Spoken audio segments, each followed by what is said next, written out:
শেষে আমি আপনারা হচ্ছে আমাকে কোশ্চেন করতে পারেন।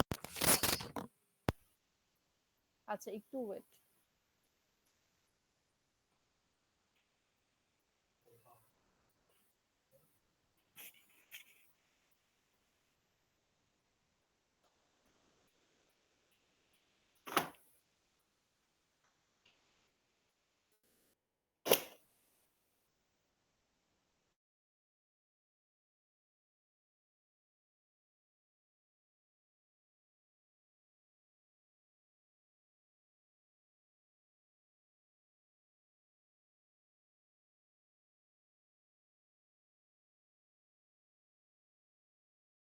আচ্ছা, একটু সময় নিচ্ছি, আমি স্লাইড গুলো ওপেন করে আপনাদের দেখাচ্ছি।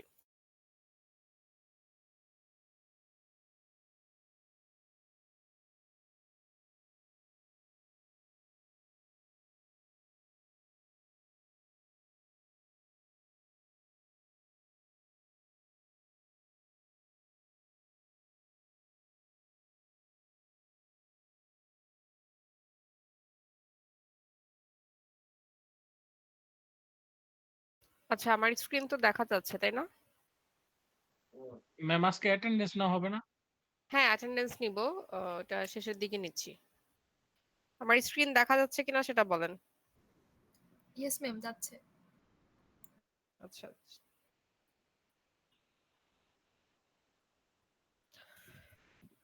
ঠিক আছে। সো আপনাদের ফাইনালের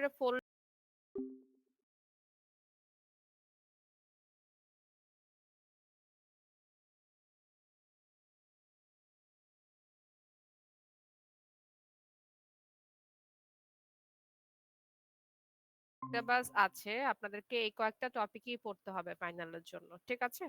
সো আমি প্রথমে যাই। প্রথমে আমাদের ছিল হচ্ছে memory organisation. So memory organisation থেকে যেটা আমাদের ছিল মেইনলি মেমোরি হায়ারার্কি এবং হচ্ছে ক্যাশ মেমোরি।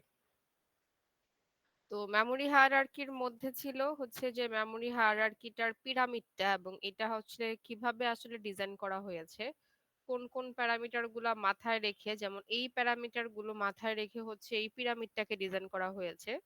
So, এখান থেকে আসলে এরকম ভাবে আসতে পারে যে একটা মেমোরি হায়ারার্কি ডিজাইন করতে বা ডিজাইনের ক্ষেত্রে কোন বিষয়গুলোকে মাথায় রেখে ডিজাইন করতে হবে, বা মেমোরি হায়ারার্কি বলতে আপনি কি বুঝছেন, তখন হচ্ছে এই বিষয়গুলো বা এই পয়েন্টগুলো ধরে যদি এক্সপ্লেন করে দেন তাহলেই হয়ে যাচ্ছে। হ্যাঁ, আর এখানে এসরাম ডিরাম এর পার্থক্য পড়তে হবে না, এটা আপনারা বাদ দিলেও পারেন।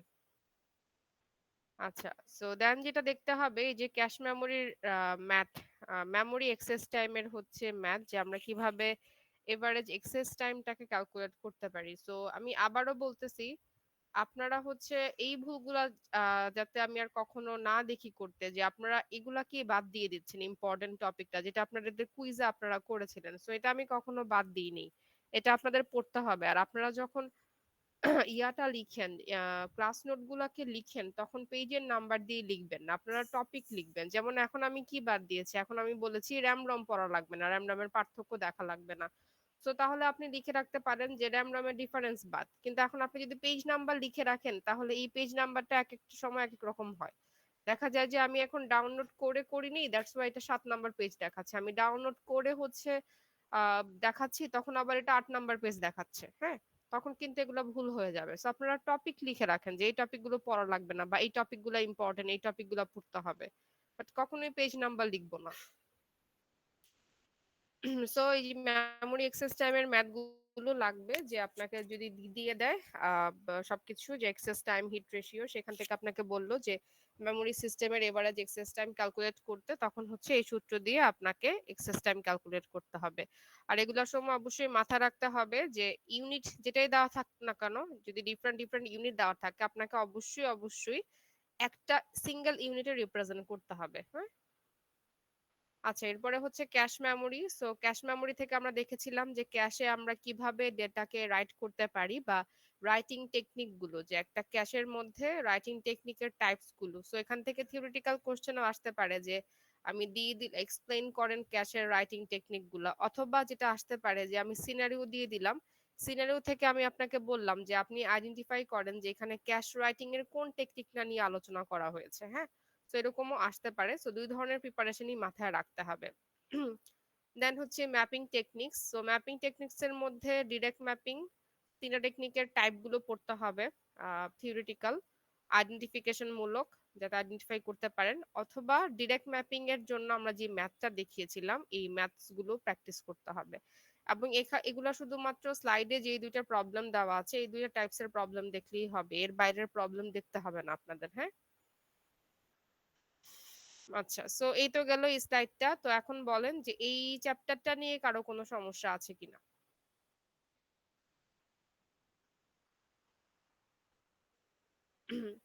সমস্যা আছে এই চ্যাপ্টারটা নিয়ে? No miss. আচ্ছা, আচ্ছা, তাহলে আমি নেক্সট ইয়াটায় যাই। সো নেক্সট যেটা ছিল সেটা হচ্ছে virtual memory. So virtual memory থেকে অ্যাড্রেস স্পেস, মেমোরি স্পেস এটাকে আপনারা বাদ দিলেও পারেন, এই জিনিসগুলো লাগবে না। ডিরেক্ট পেজ রিপ্লেসমেন্ট দেখবেন। সো এখান থেকে পেজ রিপ্লেসমেন্ট খুবই ইম্পর্টেন্ট। আপনি পেজ রিপ্লেসমেন্টের তিনটা পেজ রিপ্লেসমেন্টের সিমুলেশন প্র্যাকটিস করবেন, অ্যাডভান্টেজ ডিসঅ্যাডভান্টেজ প্র্যাকটিস করবেন, কোনটা কোন সিচুয়েশনে বেটার পারফর্ম করতেছে। তারপরে ফিফোর যে প্রবলেমটা বেলারিস অ্যানোমালি, এই প্রবলেমটা বলতে কি বুঝছেন, এই প্রবলেমটাকে ওভারকাম করে কোন প্রবলেমটাকে ইন্ট্রোডিউস করা হয়েছে, এই জিনিসগুলো আপনাকে ভালো করে পড়তে হবে। ঠিক আছে, আবারও বলতেছি, প্রত্যেকটা প্রবলেম ফিফোর পেজ রিপ্লেসমেন্টের প্রত্যেকটা তিনটা টাইপের যেই ফিফো, এলআরইউ এবং ওপিটি আছে, তিনটারই সিমুলেশন প্র্যাকটিস করতে হবে। তারপরে হচ্ছে ওভারকাম, অ্যাডভান্টেজ ডিসঅ্যাডভান্টেজ, বেলারিস অ্যানোমালি প্রবলেমটা বলতে কি বুঝতেছেন, এটাকে ওভারকাম করে আসলে কোন অ্যালগোরিদম গুলাকে ইন্ট্রোডিউস করা হয়েছে বা এটার ইমপ্রুভমেন্টটা কি হতে পারে, এই ধরনের জিনিসপত্রগুলো আপনাদের প্র্যাকটিস করতে হবে। প্রত্যেকটারই অ্যাডভান্টেজেস ডিসঅ্যাডভান্টেজেস সুন্দর মতো করে স্লাইডে দিয়ে দেওয়া আছে। এর থেকেও যদি আরো ভালো করে পড়তে চান, আপনাদের তো এখন রিসোর্সেস অভাব নেই, গুগল আছে, ইউটিউব আছে, সার্চ করেন, কোনো সমস্যা নেই, চ্যাট জিপিটি আপনাকে ভালো অ্যান্সারই দিবে। হ্যাঁ, তো যে শেষের দিকে প্র্যাকটিসও আছে প্রত্যেকটা প্রবলেমের, আপনারা এগুলো প্র্যাকটিসও করতে পারেন।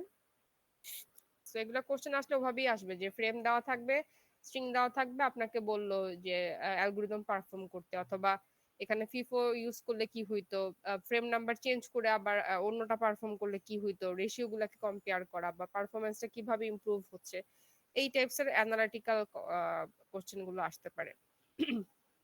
বুঝতে পেরেছেন?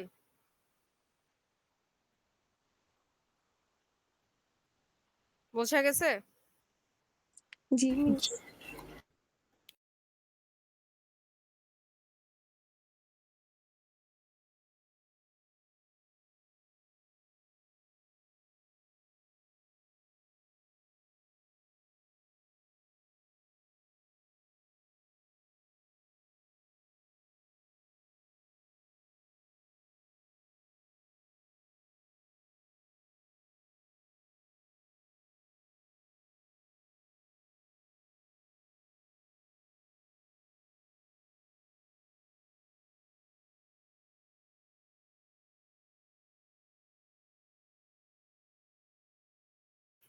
আচ্ছা, সো দেন হচ্ছে মাল্টি প্রসেসর।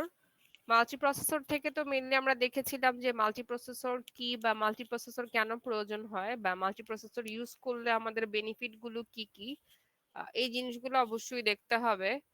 দেন হচ্ছে ইন্টারকানেকশন স্ট্রাকচার, এগুলো তো খুবই খুবই ইম্পর্টেন্ট। যে ইন্টারকানেকশন স্ট্রাকচারের যে চারটা টাইপ দেওয়া আছে, multiport memory system, crossbar switch, hyper cube, time share, সবগুলারই আপনাদের অ্যাডভান্টেজ ডিসঅ্যাডভান্টেজ এবং ডায়াগ্রাম, বা আমি যদি কোনো একটা কিছু আঁকতে বলি রিকোয়ারমেন্ট, সেই রিকোয়ারমেন্ট থেকে আপনাকে এগুলা আঁকা ড্র করা শিখতে হবে। ঠিক আছে, এবং প্রত্যেকটারই অ্যাপ্লিকেশন, যে কখন ক্রসবার সুইচ ভালো কাজ করবে, কখন মাল্টিপোর্ট ভালো কাজ করবে, কখন ম্যাম হাইপার মাঝটা দিয়ে কিউব। শোনা যায়নি, আরেকবার একটু বললে ভালো হতো। আচ্ছা, ইন্টারকানেকশন স্ট্রাকচার গুলো প্রত্যেকটাই আপনাদেরকে অ্যাডভান্টেজ ডিসঅ্যাডভান্টেজ ডায়াগ্রাম সহকারে ড্র করা জানতে হবে। শুধুমাত্র এইটাই না, আপনাকে রিকোয়ারমেন্ট অনুযায়ী, যে আমি আপনাকে বলে দিলাম যে আমি এখানে আমার তিনটা মেমোরি দরকার, তিন চারটা সিপিইউ দরকার, তাহলে আপনি এটার জন্য একটা ক্রসবার সুইচ ডিজাইন করে দেন। হ্যাঁ, সো এটাও পারতে হবে, এরকম করে আপনাদেরকে প্র্যাকটিস করতে হবে। তখন কি করবেন, এই তিনটা নিবেন মেমোরি আর চারটা নিবেন হচ্ছে সিপিইউ, তখন তিন চারা 12টা হচ্ছে আপনার ইয়া হবে। হ্যাঁ, 12টা হচ্ছে বক্স হবে। তো এরকম করে আপনাকে দেখাতে হবে এবং প্রত্যেকটারই অ্যাপ্লিকেশনস জানতে হবে, যে কোন সিচুয়েশনে আমার মাল্টিপোর্ট ভালো কাজ করতেছে, কোন সিচুয়েশনে ক্রসবার সুইচ ভালো কাজ করতেছে, কোনটাতে হাইপার কিউব ভালো পারফর্ম করতেছে। ঠিক আছে, প্রত্যেকটা ইন্টারকানেকশনেরই সেম ভাবে আপনাদেরকে পড়তে হবে। আর হাইপার কিউব ইন্টারকানেকশন আমি আপনাদের এখানে 3 কিউব পর্যন্ত আছে, বাট আমি আপনাদেরকে 4 কিউব পর্যন্ত দেখিয়েছি। 4 কিউবটা আমি ক্লাসে দেখিয়েছি, যারা ক্লাসটা রেগুলার করেন তারা খুব ভালো করে জানবেন। আমি 4 কিউবটা ক্লাসে ড্র করিয়েছিলাম বোর্ডে। তো ওটাও পড়তে হবে, যে কোন একটা প্রসেসর দিয়ে দিলাম, এখান থেকে আমি বললাম যে এটার জন্য আপনি 4 কিউব ডিজাইন করেন অথবা 3 কিউব ডিজাইন করেন অথবা 4 ডাইমেনশনাল ডিজাইন করেন। হ্যাঁ, ডিজাইন করে কোন একটা স্পেসিফিক নোডের জন্য আমি বলে দিলাম যে আমি এখান থেকে এখানে যেতে চাই, এখন এখানে যাওয়ার জন্য আপনি আমাকে পাথ বের করে দেন। এখন সেটা কিভাবে বের করবেন, ওই যে এক্সঅর পারফর্ম করবেন, এক্সঅর পারফর্ম করে এরপরে হচ্ছে আমাকে দেখাই দিবেন যে কিভাবে পাথটা বের হচ্ছে। অথবা যেটা হতে পারে যে অল পসিবল পাথ চাইতেছি, তখন হচ্ছে এক্সঅর পারফর্ম করে মিনিমাম পাথটাকেও দেখাবেন, পাশাপাশি যত ধরনের কম্বিনেশন সম্ভব ডায়াগ্রাম থেকে সবগুলা পাথ আপনি দেখাবেন। বুঝতে পেরেছেন?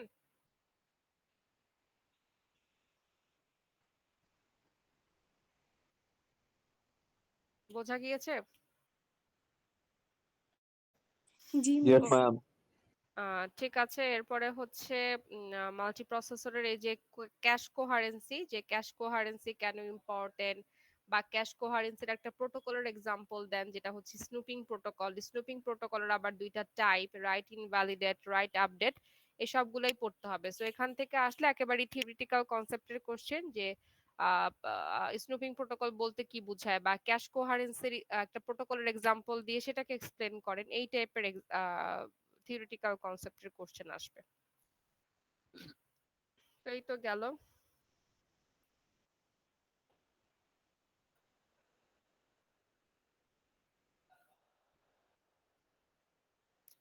আচ্ছা, দেন হচ্ছে পাইপলাইনিং। সো পাইপলাইনিং থেকে পাইপলাইনিং এর ডেফিনেশন এবং হচ্ছে যে পাইপলাইনিং এর কোন একটা এক্সপ্রেশন গিভেন করে দিলাম, এটার জন্য আপনি আগে সেগমেন্টেশন করলেন।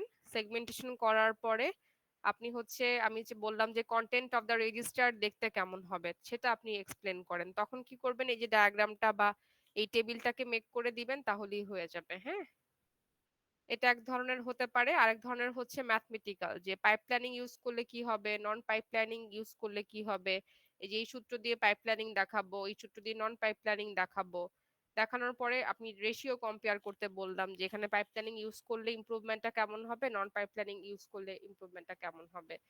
এমন টাইপের ম্যাথমেটিক্যাল প্র্যাকটিস করতে হবে। ঠিক আছে, সো আবারও বলছি যে এক্সপ্রেশন গিভেন থাকবে, এক্সপ্রেশন থেকে আপনাকে আগে সেগমেন্টেশন করতে হবে, দেন হচ্ছে এই টেবিলটাকে মেক করতে হবে, আর এবং এই টেবিলটাকে আমরা বলি হচ্ছে কন্টেন্ট অফ দ্য রেজিস্টার্স।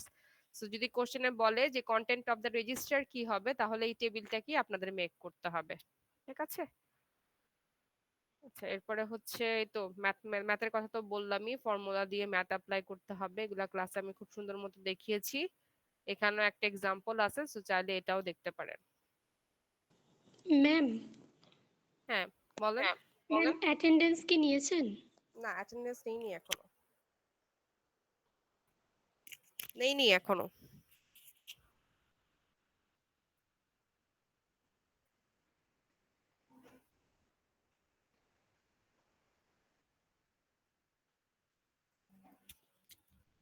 আচ্ছা, এটা ওপেন হচ্ছে না,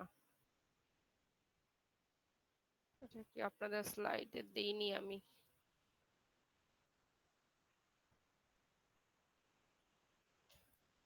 আচ্ছা, এটা কি আপনারা ওপেন করতে পারছেন, একটু দেখেন তো।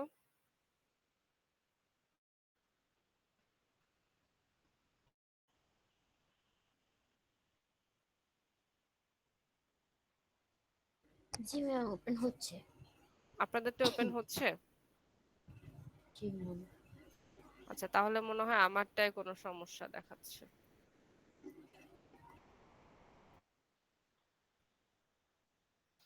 সো পাইপলাইন হ্যাজার্ডটা আপনারা হচ্ছে ওই লিংকে যেয়ে পড়বেন। হ্যাঁ, লিংকে যেয়ে পড়লেই হয়ে যাবে। এই লিংকে আপনাদের যেভাবে দেওয়া আছে, আপনারা সেখান থেকে পাইপলাইন হ্যাজার্ড বলতে কি বোঝায়, পাইপলাইন হ্যাজার্ডের 3টা টাইপ এবং প্রত্যেকটা টাইপসেরই ইমপ্রুভমেন্ট পাশাপাশি হচ্ছে যে টাইপ গুলোকে আইডেন্টিফাই করতে পারা, যে আমি এক্সাম্পলস একটা সিনারিওর মধ্যে দিয়ে দিলাম, যে এখানে আমি পরে জিজ্ঞেস করলাম যে আপনি হচ্ছে এখানে আমি কোন টাইপের পাইপলাইন হ্যাজার্ড এখানে অকার্স হয়েছে সেটাকে আপনি এক্সপ্লেন করেন, তো সিম্পলি আপনি সেটাকে এক্সপ্লেন করে দিবেন। ঠিক আছে, অথবা বললাম যে পাইপলাইন হ্যাজার্ডের টাইপ গুলোকে এক্সপ্লেন করেন। তো এই তো হচ্ছে আমাদের সিলেবাস।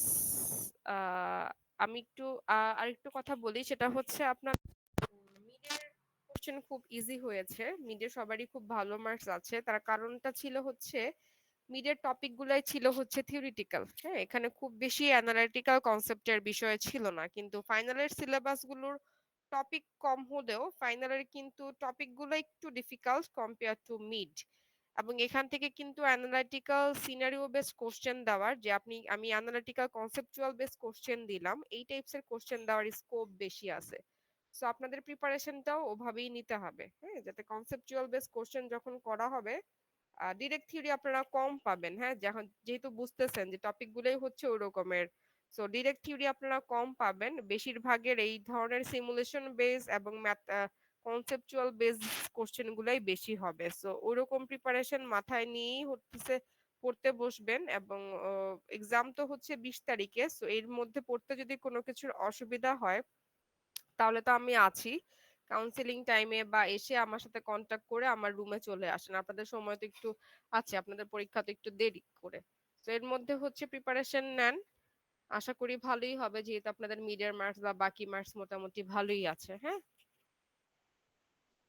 আচ্ছা, সো আমার দিক থেকে আসলে আপনাদের সিলেবাস শেষ, এবং আমি ওভারভিউ দিয়ে ফেলছি। সো এখন যদি আপনাদের কোনো প্রবলেম থাকে তাহলে আমাকে বলতে পারেন।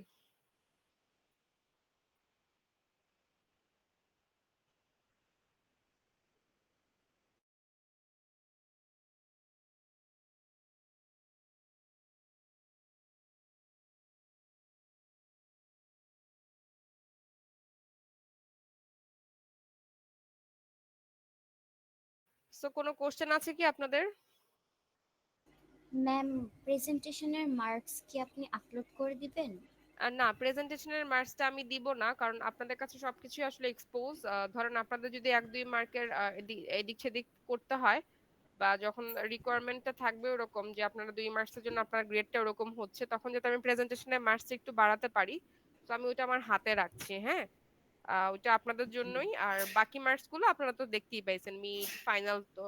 মিডে কি পাইছেন, আপনাদের কুইজের মার্কস, তারপরে হচ্ছে অ্যাটেন্ডেন্সের মার্কস। তো অ্যাটেন্ডেন্সে যেটা আমি করব সেটা হচ্ছে ইউএমএস তো একটা মার্ক সাজেস্ট করে, ইউএমএস এর সেই মার্কে যদি ফ্র্যাকশন থাকে আমি ফ্র্যাকশনটাকে রাউন্ড করে দিব। হ্যাঁ, সো কেউ যদি 4.5 পান আমি তাকে 5 করে দিব। হ্যাঁ, 4.9 পাইছেন অবশ্যই তাকে 5 করে দিব, বাট 4.1 পাইছেন তখন হয়তো বা 4 করব। হ্যাঁ, সো এভাবে করে আর কি রাউন্ড ফিগার করে দিব।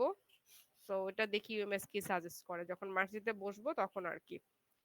আর ইন দা মিন টাইম যদি কারো অ্যাটেন্ডেন্সের সমস্যা থাকে, যে 2-3টা অ্যাটেন্ডেন্সের প্রবলেম হচ্ছে, আমি ক্লাসরুমে পোস্ট করব, আপনারা ক্লাসরুমের নিচে আপনারা আইডি সহ পোস্ট করে দিবেন এবং কমেন্টস করে দিবেন, যেমন কেন প্রবলেম হচ্ছে সেটাও লিখে দিবেন। আমি তখন মার্কস দিতে বসলে আমি তখন ওই রিজন গুলোকে কনসিডার করে আপনাকে মার্কিং করব। ঠিক আছে? Okay ma'am. হ্যাঁ, বলেন, আর কারো কি সমস্যা আছে নাকি আমি অ্যাটেন্ডেন্সটা নিব? আচ্ছা, ঠিক আছে, আমি তাহলে অ্যাটেন্ডেন্সটা কল ম্যাম করছি। আসসালামু আলাইকুম। হ্যাঁ, বলেন। ম্যাম আমি বাইরে আছি, মানে বাসে, তো ম্যাম আমার অ্যাটেন্ডেন্সটা কি দেওয়া হয়েছে? আমি অ্যাটেন্ডেন্স দেইনি, এখনো নিচ্ছি। হ্যাঁ, ওকে ম্যাম। আচ্ছা, আমি একটু অ্যাটেন্ডেন্সটা কল করতেছি, আপনারা একটু সবাই অ্যাটেন্ডেন্সটা দিয়ে দিবেন। Shihab Rahman, present ma'am. Tahsin Islam, Yes, ma'am.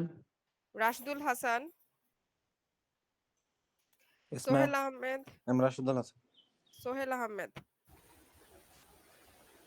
Ashikuzzaman Hanif, Present, ma'am. Kanis Mariam, yes ma'am. Raihan Islam, Ramis Afrin Dina, Shariful Alam ইয়ান,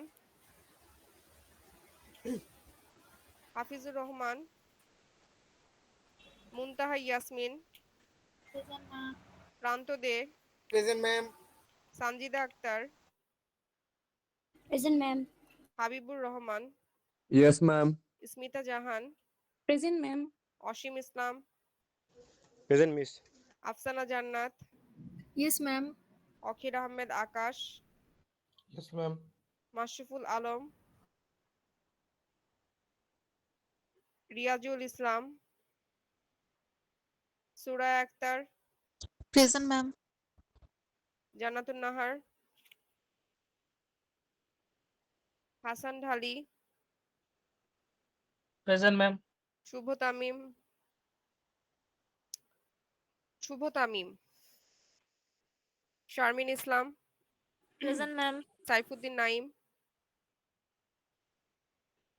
তৌহিদ ইসলাম, হুসনাতুল ফেরদৌস, আচ্ছা ও তো Yes, বললো, ma'am. রাউফুর Rahman, present Fatima Jannat, present ma'am. Rashid Tajwar, Shamsun Nahar Shanta, yes ma'am. Fuad Ahmed, ma'am ও আছে, ও তো ওকে বাসে আছে এই ওকে জন্য ঠিক আছে। জিহাদ Mahmud, ma'am Hafizur Rahman. Yes ma'am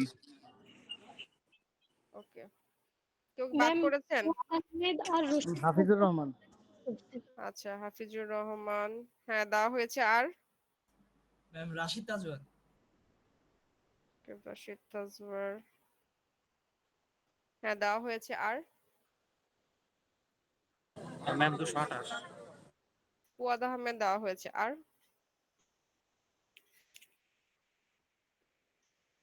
আচ্ছা ঠিক আছে, তাহলে সাবধানে সবাই বাড়ি যান, যেহেতু আমাদের এটা লাস্ট ক্লাস। সবাই একটু পড়াশোনাটাও করেন আর ঈদের আনন্দ করেন, বা পাশাপাশি পড়াশোনাটাও করেন। আর সবাইকে তাহলে অগ্রিম ঈদের শুভেচ্ছা, ঈদ মোবারক সবাইকে। আপনারা চাইলে লিভ করতে পারেন। হ্যাঁ ঠিক আছে, আপনাদের ক্লাসটা আমি আর লেন্দি করছি না।